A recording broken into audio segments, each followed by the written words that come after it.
Network Initiative.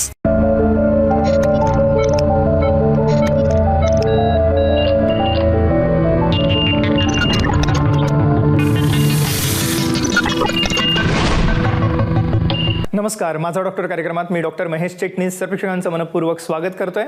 आपल्या आजच्या कार्यक्रमाचा विषय आहे तो आहे जीवनशैलीचे आजार आणि त्यावरती असणाऱ्या प्रतिबंधात्मक उपायांसाठी केल्या जाणाऱ्या तपासण्या आणि विषयी चर्चा करण्यासाठी प्रख्यात पॅथॉलॉजिस्ट असणारे डॉक्टर अविनाश फडके सर आपल्या आजच्या कार्यक्रमात सहभागी झालेत. तर मी आपली सर्व ओळख करून देतोय डॉक्टर अविनाश फडके सरांची. नमस्कार सर. नमस्ते.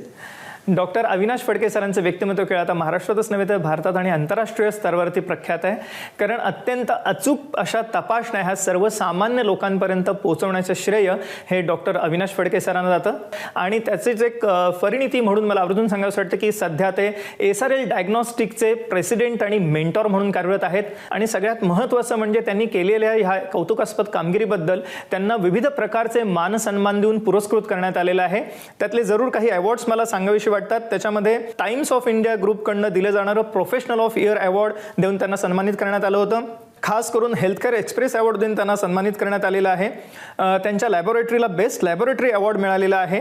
ह्या व्यतिरिक्त डिस्टिंग्विश डॉक्टर अवॉर्डही त्यांना IMA कडनं खास करून इंडियन मेडिकल असोसिएशनतर्फे देण्यात आलेला आहे. इंडिया टुडेच्या सर्व्हेमध्ये त्यांना टॉप पॅथॉलॉजिस्ट म्हणून गौरवण्यात आलेलं आहे. ह्याच्याच बरोबरीने त्यांना मराठी उद्योग भूषण अवॉर्ड देऊन सन्मानित करण्यात आलेलं आहे. आणि ह्या कार्यक्रमाच्या अनुषंगाने मला सर्वच प्रेक्षकांना सांगावंसं वाटतं की सध्या डॉक्टर अविनाश फडके हे खास करून प्रेसिडेंट आणि मेंटॉर आहेतच SRL डायग्नॉस्टिक लॅबचे, पण त्याच्याच बरोबरीने ते विविध हॉस्पिटलला आपली सेवा देत असतात. ज्याच्यामध्ये कॅन्सर हॉस्पिटल आहे त्याचे ट्रस्टी आणि गव्हर्निंग बोर्डचे मेंबर म्हणून कार्यरत आहेत.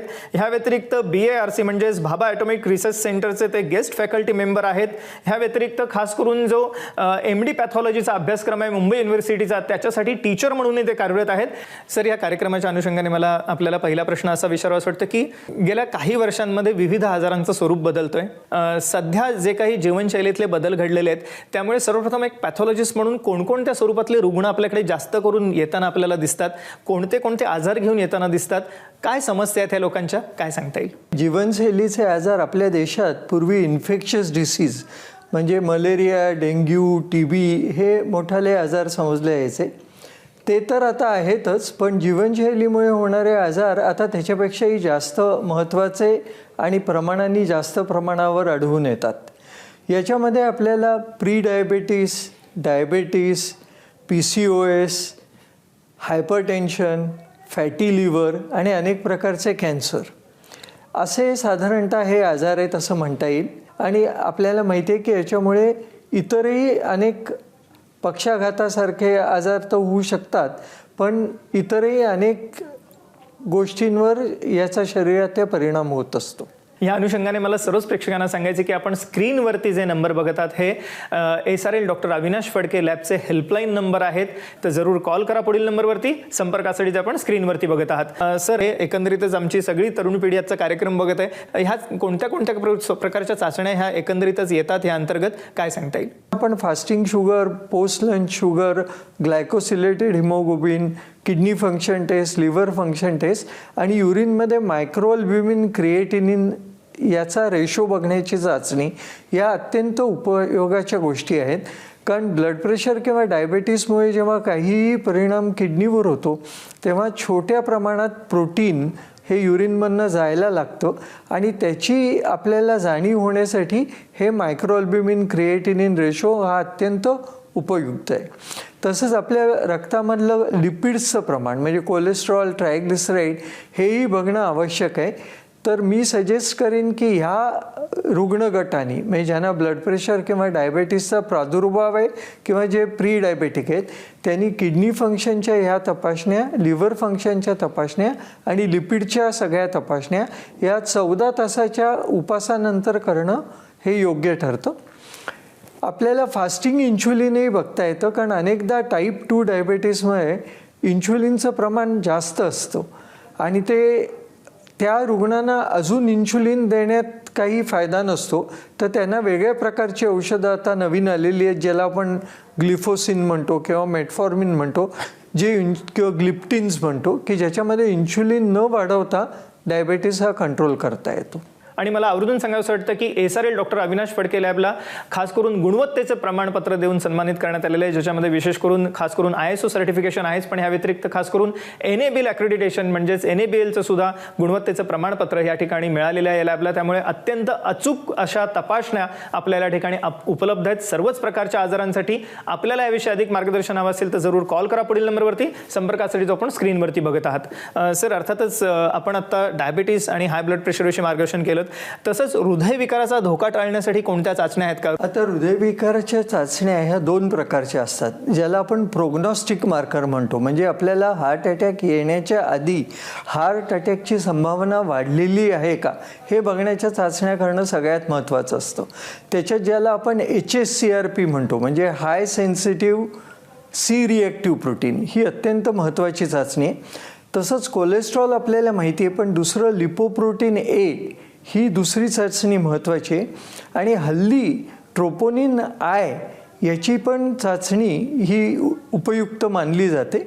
कारण ट्रोपोनिन I हेला पूर्वी आम्ही नुसतं डायग्नोसिससाठी हार्ट अटॅक आल्यावर वापरायचो, पण आता नॉर्मल रेंजमध्ये ते जर पुरुषांच्यात 12च्या वर असेल आणि स्त्रियांच्यात 10च्या वर असेल तर ते ॲबनॉर्मल समजलं जातं आणि मग या पेशंटना योग्य प्रकारे ट्रीटमेंट दिली जाते.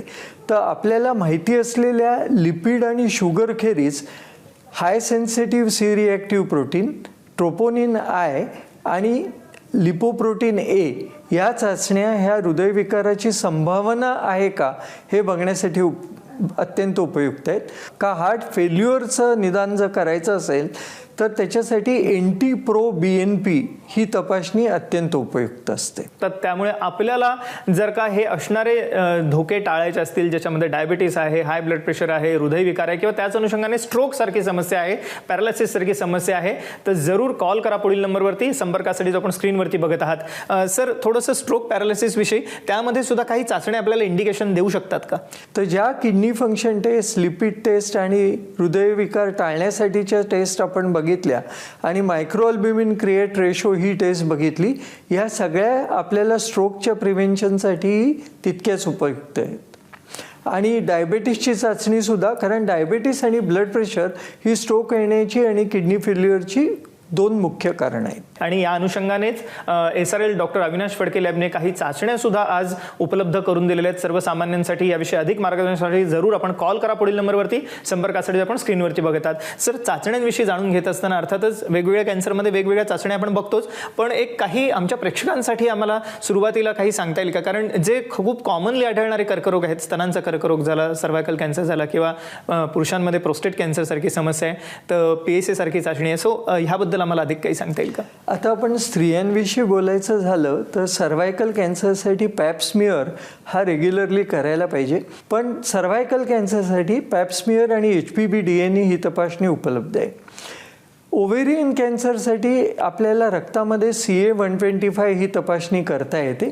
ब्रेस्ट कॅन्सरसाठी ब्लडमध्ये काही तपासणी उपलब्ध नाही आहे, त्यामुळे त्याला आपण सोनोमॅमोग्राफी किंवा मॅमोग्राफी करणं किंवा ब्रेस्टचा MRI करणं ही टेस्ट अत्यंत गरजेची असते. जर आपल्याला साधी मानेत काही स्वेलिंग असेल किंवा थायरॉईडचं स्वेलिंग असेल तर त्याला निग्लेक्ट करू नका. नुसती ब्लडमध्ये थायरॉईडची तपासणी करून हार्मोनची कॅन्सर डिटेक्ट होऊ शकत नसतो, पण ब्लडमध्ये एक थायरोग्लोबिलिन म्हणून चाचणी आहे ज्यांनी कॅन्सरचं सस्पिशन येतं आणि मग त्याचं कन्फर्मेशन करण्यासाठी आपल्याला थायरॉईड स्कॅन किंवा थायरॉईड अल्ट्रासाऊंड करायला लागतो. आणि काही सस्पिशियस एरिया जर मिळाली थायरॉईडमध्ये तर त्याचं फाईन नीडल एस्पिरेशन करून मग आपल्याला त्याचं निदान करता येतं. पुरुषांच्या कॅन्सरमध्ये आपल्याला प्रोस्टेट, तुम्ही म्हटल्याप्रमाणे सगळ्यात महत्त्वाचं कॅन्सर आहे आणि प्रोस्टेटचं प्रमाण कॅन्सर डिटेक्शनसाठी आपल्याला PSA ही चाचणी उपलब्ध आहे, ज्याचं प्रमाण 4पेक्षा वाढलं तर प्रोस्टेट कॅन्सरचा धोका असू शकतो. लिव्हर कॅन्सरसाठी आपल्याला अल्फा फिटोप्रोटीन ही तपासणी उपलब्ध आहे आणि पँक्रियाटिक कॅन्सरसाठी CA-19-9 ही तपासणी आपल्याला उपलब्ध आहे. येस, ह्या विविध प्रकारच्या चाचण्या आपल्याला तर उपलब्ध आहेत. त्याच अनुषंगाने आजचाही जनजागृतीपर कार्यक्रम आहे की कशा रीतीने आपल्याला विविध चाचण्या ह्या जीवनशैलीच्या आजारांपासून वाचवू शकतात. आणि ह्या अनुषंगाने आपल्याला अधिक माहिती हवी असेल तर जरूर कॉल करा पुढील नंबरवरती. संपर्कासाठी तो आपण स्क्रीनवरती बघत आहात. सर, स्त्रियांमध्ये विशेष करून PCOD सारखा जो आजार आहे किंवा PCOS ज्याला म्हटलं जातं, ह्या आजाराचं प्रमाण खूप वाढलेलं दिसतंय. तर ह्याविषयी आम्हाला काय सांगता येईल? हे निदान करताना आपल्याला अल्ट्रासाऊंड एक्झामिनेशन आणि रक्त चाचण्या या दोन अत्यंत महत्त्वाच्या गोष्टी आहेत. आणि रक्त चाचण्यामध्ये मी म्हटल्याप्रमाणे FSH, LH, prolactin, testosterone, free testosterone, DHEA sulphate, cortisol आणि फास्टिंग इन्शुलिन आणि TSH या तपासण्या करणं हे अत्यंत गरजेचं आहे. आणि मला आवर्जून सांगायचं वाटतं की संपूर्ण मुंबईभर आता शाखा आहेत SRL डॉक्टर अविनाश फडके लॅबच्या. आणि तर जरूर आपण ह्या असणाऱ्या एकंदरीतच तपासण्यांचा फायदा घ्या आणि त्यासाठी कॉल करा पुढील नंबरवरती. संपर्कासाठी आपण स्क्रीनवरती बघत आहात. सर, जेव्हा आपण हार्मोन्स म्हणतो तेव्हा अर्थातच डोळ्यासमोर सर्वप्रथम थायरॉईडची समस्या येते. आणि थायरॉईड ज्यामध्ये हायपोथायरॉइडिझम हा प्रकार खूप कॉमन झालेला आहे.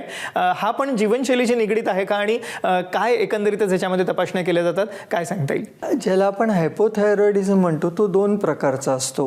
पूर्वी असं समजलं जायचं की तो फक्त आयोडीन डेफिशियन्सीमुळे, पण आता आपल्याला कळतंय की तो एका टाईपचा ऑटोइम्युन आजार आहे. म्हणजे ह्या पेशंटमध्ये काय होतं की तुमचं फ्री T4, फ्री T3 हे कमी साईडला असतं आणि TSH हे 5पेक्षा जास्त असतं.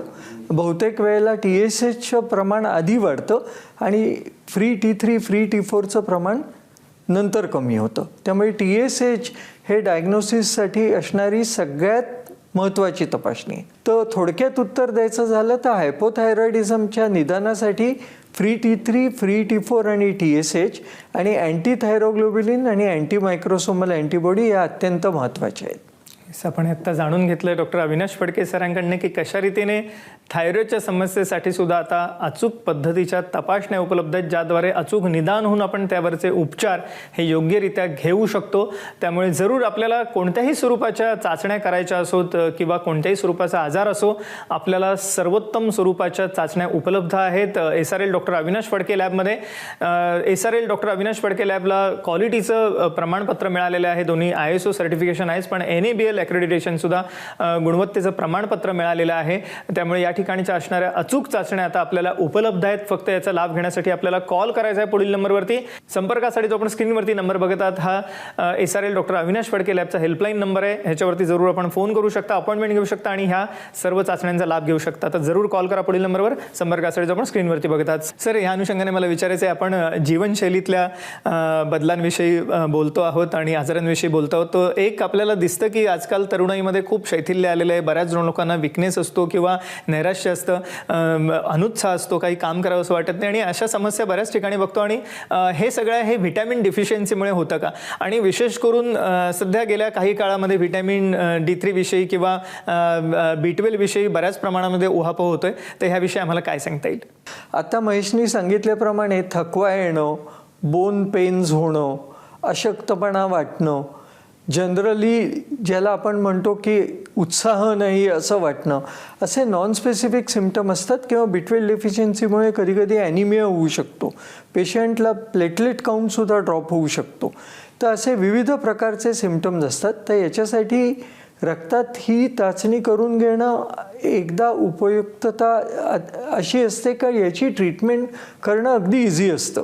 B12च्या गोळ्या घेणं किंवा इंजेक्शनं घेणं किंवा व्हिटॅमिन D3च्या सॅचे घेणं हे आपल्याला सहज शक्य आहे. आणि ज्यांनी याचं निदान झाल्यावर याची उपचार केल्यावर रुग्णाला पूर्णपणे बरं वाटतं. तर हे सर्व टाळता येणं सहज शक्य आणि ह्यासाठीच खास करून SRL डॉक्टर अविनाश फडके लॅबने काही चाचण्यांची निर्मिती केलेली आहे, ज्या अतिशय सोप्या रीतीने आपल्याला करता येणं शक्य आहे. सर्वसामान्य रुग्णांना परवडणाऱ्या दरामध्ये उपलब्ध आहे. विशेष करून SRL डॉक्टर अविनाश फडके लॅबमध्ये ज्या आता संपूर्ण मुंबईभरच नव्हे तर महाराष्ट्रात आणि देशभरामध्ये आपल्याला सेवा पुरवत आहेत. तर जरूर आपल्याला जर का ह्याविषयी अधिक मार्गदर्शन हवं असेल तर कॉल करा पुढील नंबरवरती. संपर्कासाठी आपण स्क्रीनवरती बघत आहात. सर, अर्थातच ह्या अनुषंगाने खास करून वयाच्या 35 नंतर, पूर्वी आपण म्हणायचो की 50 नंतर टेस्ट करायला हवेत, पण आता असं वाटतं की 35 नंतर चाचण्या करणं आवश्यक आहे. स्त्रियांनी आणि पुरुषांनी दोघांनीही. स्त्रियांनी कोणत्या चाचण्या करायला हव्यात आणि पुरुषांनी कोणत्या चाचण्या करायला हव्यात ज्या आवश्यक आहेत असं आपल्याला वाटतं? 35 नंतर करायच्या चाचण्यामध्ये मी असं म्हणेन की शुगरच्या तपासणीखेरीज लिपिड प्रोफाईल, लिव्हर प्रोफाईल आणि रिनल फंक्शन टेस्ट हे अत्यंत महत्त्वाच्या चाचण्या आहेत. स्त्रियांनी पॅप्समियर दरवर्षी करायची गरज नाही आहे. जर नॉर्मल रिपोर्ट असेल तर दर 3 वर्षांनी पॅप्समियर करणं, दर 3 वर्षांनी ॲब्डॉमिनल अल्ट्रासाऊंड करणं हे स्त्रियांच्या बाबतीत अत्यंत महत्त्वाचं आहे. आणि याच्याचबरोबर उच्च रक्तदाबासाठी पण तपासणी रेग्युलरली करणं हे महत्त्वाचं आहे. पुरुषांच्या दृष्टीने याच चाचण्या म्हणजे डायबेटीससाठी चाचण्या, लिव्हर फंक्शन, किडनी फंक्शन आणि लिपिडची चाचणी, रक्तदाबासाठी रेग्युलर चेकअप करणं हे महत्त्वाचं आहे. तुमचं वय वाढल्यावर इतर चाचण्याची गरज पडते. म्हणजे स्त्रियांचं वय जेव्हा 60च्या पलीकडे जातं तर तेव्हा त्यांना ऑस्टिओपोरोसिसची तपासणी ही अत्यंत महत्त्वाची ठरते. तसंच आपल्या कॅन्सरसाठीच्या ज्या चाचण्या आहेत त्या आयुष्यभर चालू ठेवायला लागतात, पण आपलं वय वाढल्यावर त्यांचं महत्त्व वाढतं. तर पुन्हा 50 नंतर पुरुषांना रेग्युलरली PSCची चाचणी करणं आवश्यक ठरतं. तसंच दोन्ही स्त्री आणि पुरुषांना दर 3 वर्षांनी स्ट्रेस टेस्ट किंवा इकोकार्डिओग्राफी याच्यासारख्या चाचण्या करणं पण महत्त्वाचं ठरतं. म्हणजे स्त्रियांचं वय जेव्हा 60च्या पलीकडे जातं तर तेव्हा त्यांना ऑस्टिओपोरोसिसची तपासणी ही अत्यंत महत्त्वाची ठरते. 50 नंतर पुरुषांना रेग्युलरली PSCची चाचणी करणं आवश्यक ठरतं. एक अमूल्य मार्गदर्शन केलं आपल्याला आता डॉक्टर अविनाश फडके सरांनी की आपल्याला कशा रीतीने ह्या चाचण्या उपयुक्त ठरू शकतात वेगवेगळ्या आजारांच्या निदानांमध्ये आणि त्यांच्या असणाऱ्या प्रतिबंधासाठी सुद्धा.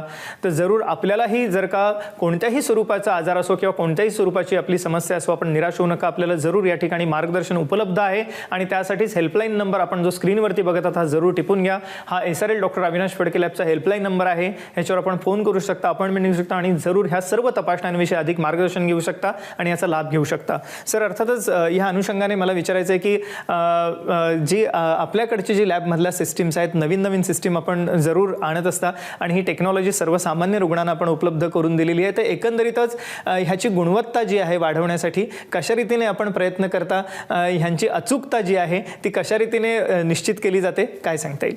मला जर विचारलं की या क्षेत्रात सगळ्यात महत्त्वाच्या 2-3 डेव्हलपमेंट कुठल्या झाल्या, तर मी असं म्हणेन की मॉलिक्युलर टेस्ट जी आपण कोविडमुळे तुम्हाला सगळ्यांना माहिती आहे की RT-PCR म्हणजे काय, म्हणजे रिव्हर्स ट्रान्सक्रिप्टेज PCR ही तपासणी आता सगळ्यांना माहिती आहे. आता ही मॉलिक्युलर तपासणी ही नुसत्या कोविडसाठी नाही, आपण ही dengue, malaria, chikungunya, typhoid, TB, herpes या विविध प्रकारच्या आजारांच्या निदानासाठी, इवन मलेरियाचं निदान हे मॉलिक्युलर मेथडनी आपण करू शकतो. ह्या मॉलिक्युलर चाचण्यांनी या क्षेत्रात खूप क्रांती केलेली आहे आणि त्यामुळे आपलं निदान अचूक तर होतंच, पण पूर्वीप्रमाणे न वेळ घालवता काही आठवडे किंवा काही दिवस न थांबता ते काही तासांमध्ये होऊ शकतं. चाचण्यांची अचूकता तर वाढलेलीच आहे, त्याची गुणवत्ताही वाढलेली आहे, कमी वेळ लागत आहे आणि हे सर्व शक्य आहे ह्या नवीन स्वरूपाच्या टेक्नॉलॉजीमुळे जे आता उपलब्ध आहे आपल्याला SRL डॉक्टर अविनाश फडके लॅबमध्ये, जे संपूर्ण मुंबईभर आपल्याला सेवा देत आहेत. तर जरूर कॉल करा आपण पुढील नंबरवरती, संपर्कासाठी आपण स्क्रीनवरती बघत आहात. सर, आमच्या प्रेक्षकांना आपल्याला जाता जाता काय सांगायला आवडेल? मला एवढंच सांगायला आवडेल की आजचा जो विषय आहे की जीवनशैलीचे आजार, तर मला सांगायला एवढंच वाटेल की प्रत्येकाने आपला एक्झरसाइज, वजन, रक्तदाब न होण्याची काळजी, आपल्या आहारामध्ये पोटॅशियमचं प्रमाण वाढवणं, सोडियमचं कमी ठेवणं, शुगर कमीत कमी ठेवणं हे पहिल्यापासून पाळलं तर यातले बरेचसे आजार टाळता येतील. आणि ह्याचा परिणाम असा आहे की आपल्या देशामध्ये कॅन्सरचं प्रमाण दरवर्षी 20% वाढतं आहे. आपल्या देशामध्ये डायबेटीसचं प्रमाण आता असं म्हणतात की काही वर्षात India will become diabetic capital of the world. तर आपल्याला प्रगती करायची आहे, आपल्याला नंबर 1 यायचं आहे जगात. आपण पहिल्या 3 इकॉनॉमीजमध्ये जाणार आहोत. पण आपले जर यंग पिढी, आणि आपल्याकडे यंग पिढी आहे तेवढी कुठल्याच इतर देशात नाही आहे, तर या यंग पिढीने जर जीवनशैलीच्या आजारापासून स्वतःला दूर ठेवलं तर ही नुसती यंग पिढी नसताना यंग आणि हेल्दी पिढी राहील. एक मोलाचं मार्गदर्शन आणि एक मोलाचा सल्ला आपल्याला डॉक्टर अविनाश फडके सरांनी दिला, जे खास करून मेंटॉर आणि प्रेसिडेंट आहेत SRL डायग्नोस्टिक लॅबचे. आणि मला आवर्जून सांगावंसं वाटतं की त्यांना विविध प्रकारचे पुरस्कार मिळालेले आहेत, सन्मानित केले गेलेलं आहे. आणि एकंदरीतच मला वाटतं सर्वसामान्य रुग्णांपर्यंत वैद्यकीय सेवा हे ब्रीदवाक्य ठेवून डॉक्टर अविनाश फडके वैद्यकीय क्षेत्रात कार्यरत आहेत. आणि जरूर आपल्यालाही विविध प्रकारच्या असणाऱ्या ह्या आजारांपासून मुक्तता हवी असेल, जे जीवनशैलीच्या आजारांना दूर ठेवायचं असेल तर जरूर योग्य वेळी योग्य तपासण्या करा. आणि त्यासाठीच हेल्पलाईन नंबर आपण जो बघत आहात स्क्रीनवरती, हा SRL डॉक्टर अविनाश फडके लॅबचा हेल्पलाईन नंबर आहे. आणि जरूर आपण या ठिकाणी फोन करू शकता, अपॉइंटमेंट घेऊ शकता आणि ह्या सर्व असणाऱ्या तपासण्यांचा लाभ घेऊ शकता. ABP माझा, उघडा डोळे बघा नीट.